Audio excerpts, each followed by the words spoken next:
मेरे इस चैनल पर आने वाले सभी दर्शक श्रोता सभी को सादर सप्रेम नमस्कार।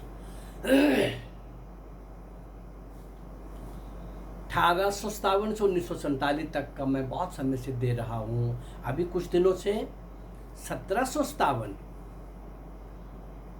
से 1947 यानी 190 वर्ष का कार्यकाल। वीरमंगल पांडे से सुभाष चंद्र बोस 1857 से 1947 तक का मैंने अधिकांश वो महान क्रांतिकारी दिए हैं जिनको इतिहास में कोई नहीं जानता। और पिछले 100 वर्ष का 1757 से 1857 का एक घटनाक्रम बराबर मैंने आपके सामने रखा है। कब कब कहाँ ये भारतवासी क्रांतिकारी कैसे कैसे देश में और विदेश में किस प्रकार का मुकाबला करते रहे, आज़ादी के अलख को जगाए रखा, किस प्रकार से अपना सर्वस्व न्यौछावर कर रहे थे। और इन 190 वर्ष के पूरे कालखंड में कल मैंने प्रश्न किया था कि एक कांग्रेसी जिसको फांसी हुई, लीडर जिसको फांसी हुई हो, जिसको काला पानी हुआ हो, जो उनके अत्याचारों से जेल के अंदर श्वास पूरे हो गए हों, ऐसा कुछ भी नहीं किसी कांग्रेसी लीडर के साथ हुआ। नेहरू और गांधी ने आज़ादी लेके दी है, इससे बड़ा मजाक कोई और हो नहीं सकता। कांग्रेस को शुरू करने वाला एक अंग्रेज और आज भी कांग्रेस जी जर्जर अवस्था में है। वो एक लगभग वो एक फॉरेन के हाथ में ही है, माँ बेटे के हाथ में और बेटे के हाथ में। ये परिवारवाद और ये विदेशों के द्वारा स्टैब्लिश्ड यहाँ पर कुछ एजेंसीज, सेल्स, वो बहुत देर से चल रहे हैं और अभी तक चल रहे हैं।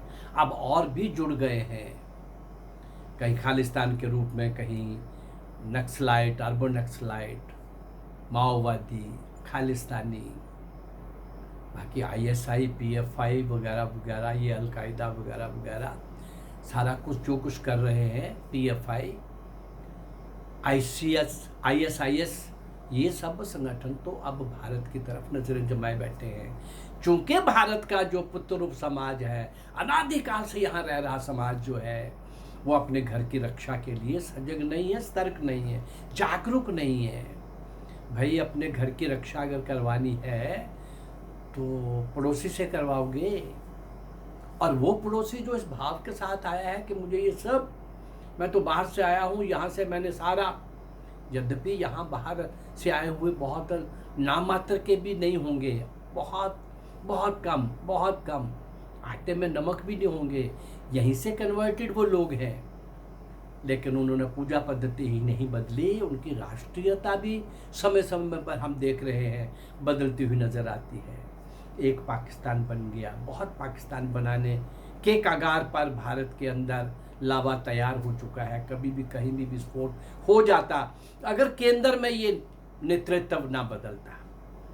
पिछले 7 वर्षों से देशभक्ति का विचार, वो प्रवाह, वो माहौल, वो वातावरण जिस प्रकार का सारे देश के अंदर, वो नैरेटिव, वो मैसेज विदेशियों को, विधर्मियों को, गद्दारों को बराबर मिल रहा है। यद्यपि मैं संतुष्ट नहीं हूँ कि देशद्रोहियों के विरुद्ध जितने सख्त कानून बनने चाहिए वो अभी भी नहीं है।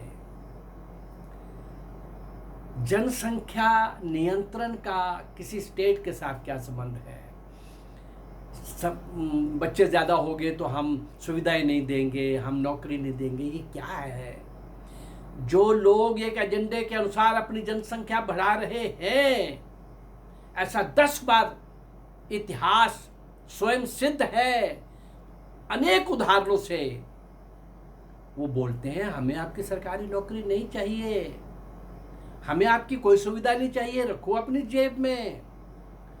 हमको तो 2040 में मुसलमान प्रधानमंत्री बनाना है और 2050 में यहाँ का रहने वाला अनादिकाल से समाज, हिंदू समाज को अल्पसंख्यक बनाना है। बस अल्पसंख्यक होते ही फिर कश्मीर वाला मामला शुरू हो जाएगा। बहू बेटियां यहाँ छोड़ जाओ और जाओ जहाँ मर्जी जाओ, नहीं तो यहाँ रहना है तो इस्लाम ग्रहण करना होगा, धारण करना होगा। ये सारा इतिहास भरा पड़ा है। तलवार की नोक पर गए। अब उनको लगा कि तलवार की नोक पर अभी सब जगह नहीं जाया जा सकता, तो जनसंख्या वृद्धि के कारण जिस यूरोप के अंदर ये लोग रेफ्यूजी बन करके जाते हैं, अरे 8-10% होने पर भी आंखें दिखाते हैं। एक फ्रांस ने थोड़ा सा इस चाल को समझा है, वो कुछ, लेकिन यूरोप के अंदर भी ये बहुत बड़ी बीमारी है। आओ ऑन ह्यूमैनिटेरियन ग्राउंड्स के ऊपर इन लोगों का ह्यूमैनिटी से संबंध क्या है भाई? इन लोगों को तो केवल जिहाद करना है, काफिरों को मारना है, और इनके लिए इस्लाम को छोड़ करके बाकी सब काफिर हैं। बड़ा क्लियर है, वो लोग कंफ्यूज हैं तो हम हैं। लिबरलिज्म के नाम पर, सेकुलरिज्म के नाम पर पागल और बेवकूफ़ हैं तो वो हम हैं। वो बहुत क्लियर हैं, वो अपने एजेंडे के लिए क्लियर हैं, अपने एफर्ट्स, और उनके व्यक्ति किसी भी दल में बैठे हैं। मैंने ये कश्मीर के अंदर ये तमाशा देखा है। वहाँ पर एक जम्मू कश्मीर के ऊपर मेरी बुक भी आई है, उसका इंग्लिश ट्रांसलेशन भी आ गया है। मैंने ये तमाशा वहाँ देखा है, स्टडी किया है, पढ़ा है, इतिहास को झांकने की जब कोशिश की, गहरे पैठ जा कर के देखा, तो ये लगा कि भाई कश्मीर में तो हुआ ही हुआ। 13वीं शताब्दी से पहले एक भी मुसलमान नहीं था वहाँ पर। अब जम्मू भी ऐसी ही स्थिति में आ रहा था, और सेम कांड जम्मू का भी होने जा रहा था। मिस्टर अंकुश शर्मा एडवोकेट ने कुछ बीच में से ऐसी बातें निकाल करके सुप्रीम कोर्ट पर जा करके वहाँ के उन सारे दलों के अंदर वो सब बैठे हुए नाग, फनियर नाग, जहरीले नाग, उन सबको एक्सपोज करने की कोशिश की है। और प्रश्न एक पीडीपी और एक शेख अब्दुल्ला, फरूक अब्दुल्ला का नहीं है, उसके बेटे अमर अब्दुल्ला का नहीं है, और भी दलों के अंदर, इवन कश्मीर के अंदर मुसलमान लीडरशिप जो है उसकी भाषा और मुफ्ती की भाषा और शेख अब्दुल्ला की भाषा में, फरूक अब्दुल्ला की भाषा में, अमर अब्दुल्ला की भाषा में कोई अंतर नहीं है, कोई अंतर नहीं है। उनका एजेंडा क्लियर है। लेकिन सारे देश के अंदर जिस प्रकार का चला हुआ है, मैं आप लोगों के सामने समय समय पर उन महान क्रांतिकारियों को भी ला रहा हूँ जिनको इतिहास में स्थान नहीं मिला, कोई नहीं जानता। उनको हम गीत के माध्यम से, संबोधन के माध्यम से, कविता के माध्यम से स्मरण कर रहे हैं, श्रद्धांजलि दे रहे हैं। तो 2-3 वीडियोस के बाद मैं गीत के द्वारा ही आपको दिया करता हूँ, आपके सामने लाया करता हूँ। कुछ बातें ये मुझे आपसे शेयर करनी होती हैं। ये करंट टॉपिक है, ये ज्वलंत बातें हैं, ये वास्तविकता के नज़दीक बातें हैं, ये यथार्थ है, इस धरती की एक रियलिटी है। अगर इसको नहीं समझेंगे और पिछले इतिहास से अगर कुछ नहीं सीखेंगे तो कैसे बात बनेगी। आइए आज ये गीत के माध्यम से हम उन सारे महान क्रांतिकारियों को और आज की उस जनरेशन को ये बताएं कि ये लोग इस गीत के माध्यम से समय समय पर सभी देशभक्त लोग क्या बोलते रहे, क्या कहते रहे, क्या सोचते रहे।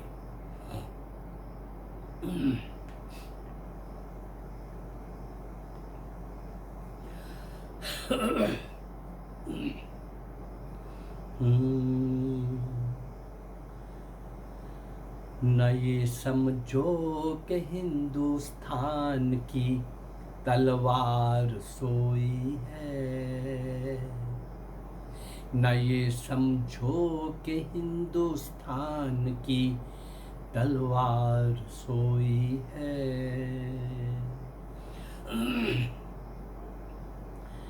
जिसे सुनकर दहलती थी कभी छाती सिकंदर की, जिसे सुन शत्रु की फौजें बिखरती थी, सिहरती थी,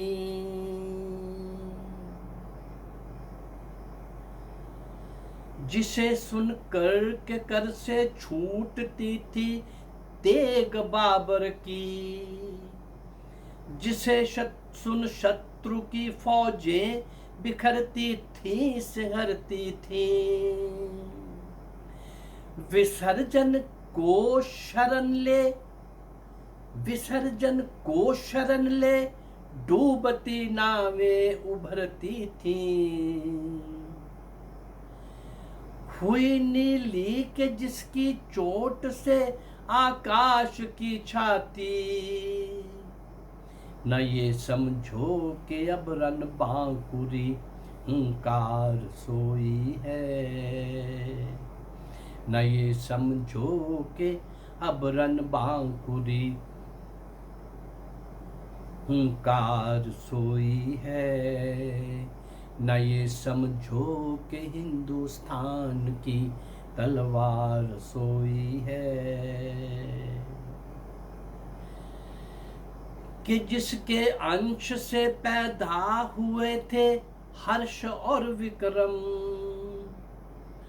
कि जिसके गीत गाता आ रहा हजारों का क्रम, कि जिसके नाम पर तलवार खींची थी शिवाजी ने, किया संग्राम अंतिम श्वास तक राणा प्रतापी ने, किया था नाम पर जिसके कभी चित्तौड़ ने जौहर, न ये समझो कि धमनी में लहू की धार सोई है, न ये समझो कि धमनी में लहू की धार सोई है, न ये समझो कि हिंदुस्तान की तलवार सोई है।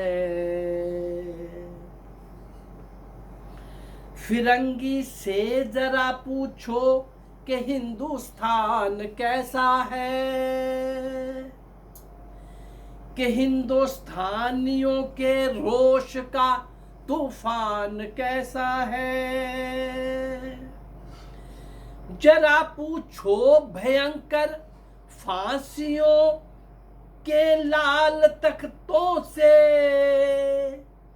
जरा पूछो भयंकर फांसियों के लाल तख्तों से, कहेंगे वे कि हिंदुस्तान का सम्मान कैसा है, बसा है नाग बांबी में मगर ओ छेड़ने वालों, न ये समझो कि जीवत नाग की फुंकार सोई है, न ये समझो कि जीवित नाग की फुंकार सोई है, न ये समझो कि हिंदुस्तान की तलवार सोई है। दिया है शांति का संदेश ही हमने सदा जग को, अहिंसा का दिया उपदेश भी हमने सदा जग को, न इसका अर्थ हम पुरुषत्व का बलिदान कर देंगे, न इसका अर्थ हम नारित्व का अपमान सह लेंगे, रहे इंसान चुप कैसे कि पादाघात सह कर जब उमड़ उठती धरा पर धूल से लाचार सोई है, उमड़ उठती धरा पर धूल जो लाचार सोई है, न ये समझो कि हिंदुस्तान की तलवार सोई है, न ये समझो कि हिंदुस्तान की तलवार सोई है। न सीमा का हमारे देश ने विस्तार चाहा है, किसी के स्वर्ण पर हमने नहीं अधिकार चाहा है, मगर ये बात कहने में चूके हैं न चूकेंगे, लहू देंगे मगर हम देश की माटी नहीं देंगे। किसी लोलूप नजर ने यदि हमारी मुक्ति को देखा, उठेगी जब प्रलय की आग जिस पर क्षार सोई है। उठेगी जब प्रलय की आग जिस पर क्षार सोई है। न ये समझो कि हिंदुस्तान की तलवार सोई है। बराबर संघर्ष हुआ है, बहुत लंबे काल से। इतने हमले किसी बाहर के लोगों ने किसी देश पर नहीं किए। ये सोने की चिड़िया भारत, विश्वगुरु भारत, ऐसे बहुत सारे आघातों को सहता हुआ अभी जो बचा है उसको भी छीनने के लिए विदेशी ताकतें बगले की तरह नजरें जुमाए बैठी हैं। हमको जागना होगा, समझना होगा, देश के गद्दारों से बचना होगा। अपनी अगर समाज के अंदर कुछ कमजोरियां हैं तो उनको ठीक करना होगा। मेरा ये प्रयास स्वयं को जागृत करने का, समाज को जागृत करने का, महान क्रांतिकारियों को जिनको इतिहास में कहीं कोई स्थान नहीं दिया गया उनको स्मरण कराने का, उनको श्रद्धांजलि देने का, संबोधन के द्वारा, गीत के द्वारा, कविता के द्वारा। ये क्रम बहुत लंबा चलेगा। 190 वर्षों का ये मैं जो आपके सामने ला रहा हूँ। कल रानी चन्नम्मा का रखा था, अभी वो 15-20 क्रांतिकारी इस 190 वर्षों के कालखंड में जो अननोन हुए हैं, अज्ञात हुए हैं, अनसंग हीरोज, नायक और नायिकाएं, उन सबको आपके सामने मैं ला रहा हूँ। अगर मेरा ये प्रयास आपको अच्छा लग रहा है तो आप मेरे इस प्रयास को इसको चैनल को लाइक करिए और इसको सब्सक्राइब करिए और इसको शेयर करिए। नमस्कार, जय भारत, धन्यवाद।